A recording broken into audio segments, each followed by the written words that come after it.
Okay, so this lesson is going to cover section 8.2, special right triangles, and this is just for the 45, 45, 90.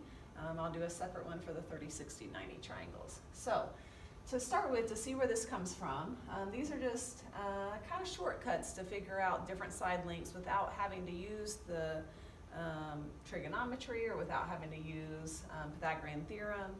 This is an option that you can use, and once you get the hang of it, it is a nice quick way to do this. So 45, 40 of 90, we've got a square, and if we draw a diagonal, we can draw a diagonal from one corner over to the other corner. Okay, if we go and think about what we know about a square, one thing we know is that all four sides are congruent to each other. Okay, so that's kind of an important thing to remember. We also know that all the angles of a square are right angles, so we can put right angle symbols in all of these corners. And again, I could put them here and here as well. I just don't want to get the picture too messy or too busy. But the thing I know that is if I draw a diagonal through the square, then I know that these angles become 45 degrees.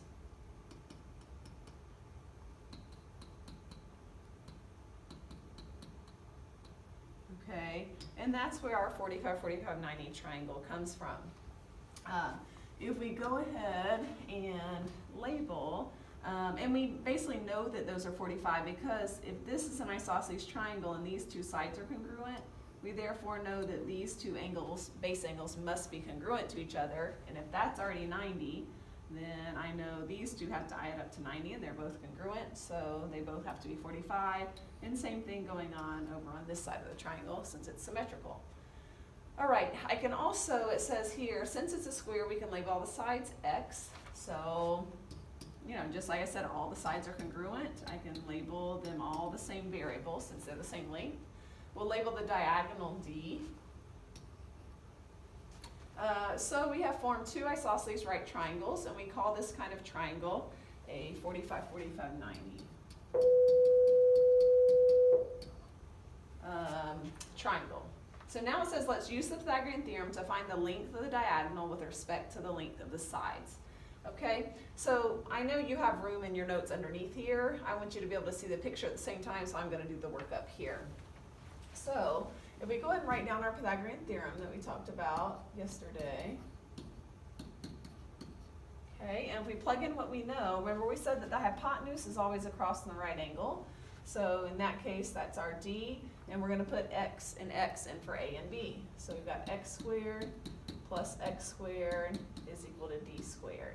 Now the question is asking us to find the length of the diagonal with respect to the lengths of the sides. So I want to figure out what D is. I want to get D by itself.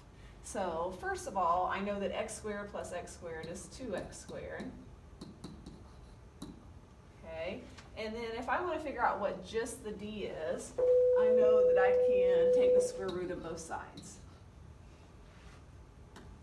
Okay, so when I do that, I see the square root of 2, so I can write that. I can see that if I take the square root of X squared, that I get X.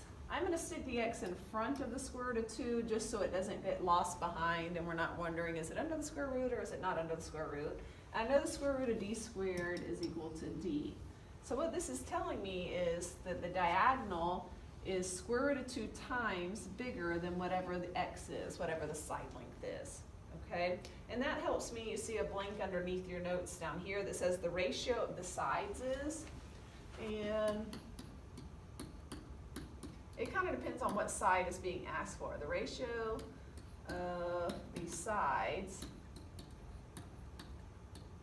okay, it depends on what you're referring to. If you're referring to you know, just these two sides, it would be 1 to 1. So if we're referring from leg to leg, then that ratio would be 1 to 1. Okay, but if we're referring from the hypotenuse to the leg, then our ratio would be square root of 2 to 1. The hypotenuse is square root of 2 times bigger than the leg in a 45, 45, 90 triangle. So we're going to use that to solve for some of the other missing links and some of these other problems. Okay, so let's go and get this moved up. Start looking at the next question, and let me go ahead and get this moved up.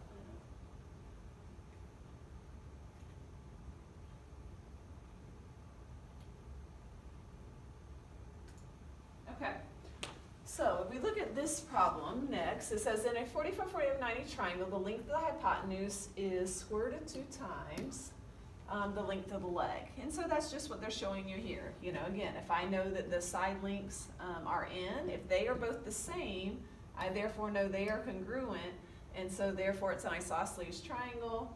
These two angles must be congruent, and therefore they must both be 45, since this angle is 90.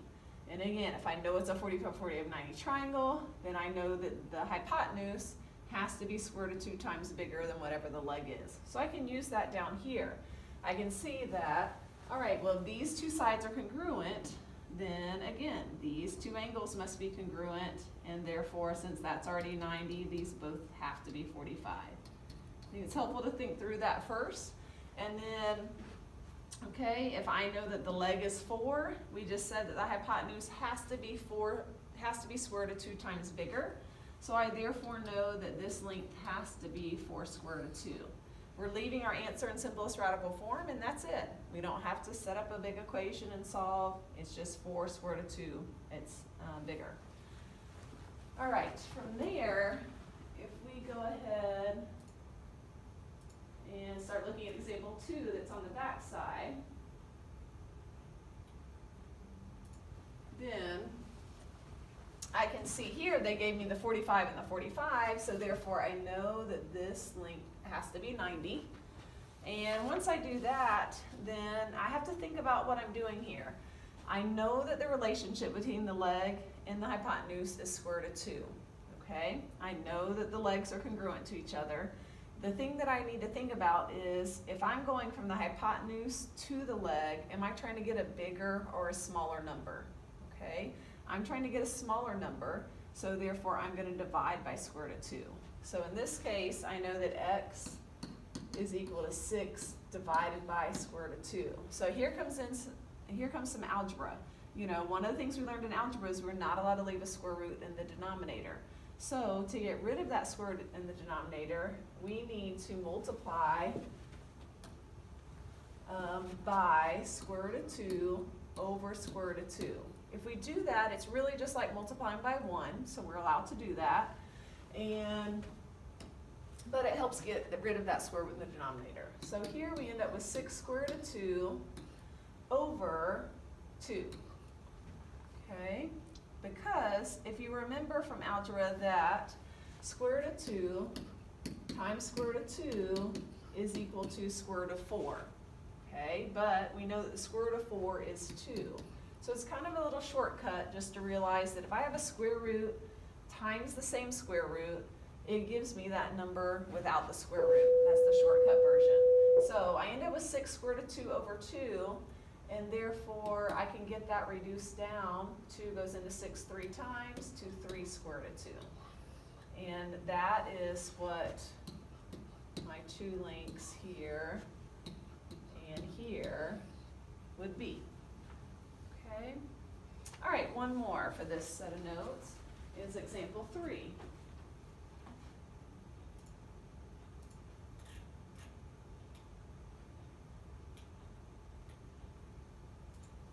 Okay, if you look at example 3, again, I see my 45, I see my 45, and I can stick my 90 right here.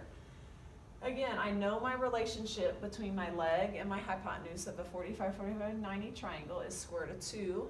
And I just have to, again, think about, am I trying to get a bigger or a smaller number? Well, if I'm going from the leg to the hypotenuse, and the hypotenuse is always the biggest, then I'm trying to get a bigger number. So I'm going to take my length,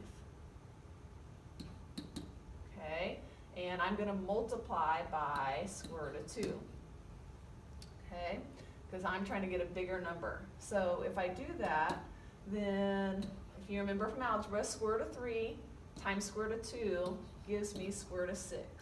Okay, I am allowed to multiply those. And then you know, I have to think, can I reduce square root of 6 down? Is there a perfect square that goes evenly into square root of 6? No. And so that's my answer. That is my length of my hypotenuse here for C. Okay, and that is the basics of how to do a 45, 45, 90 triangle.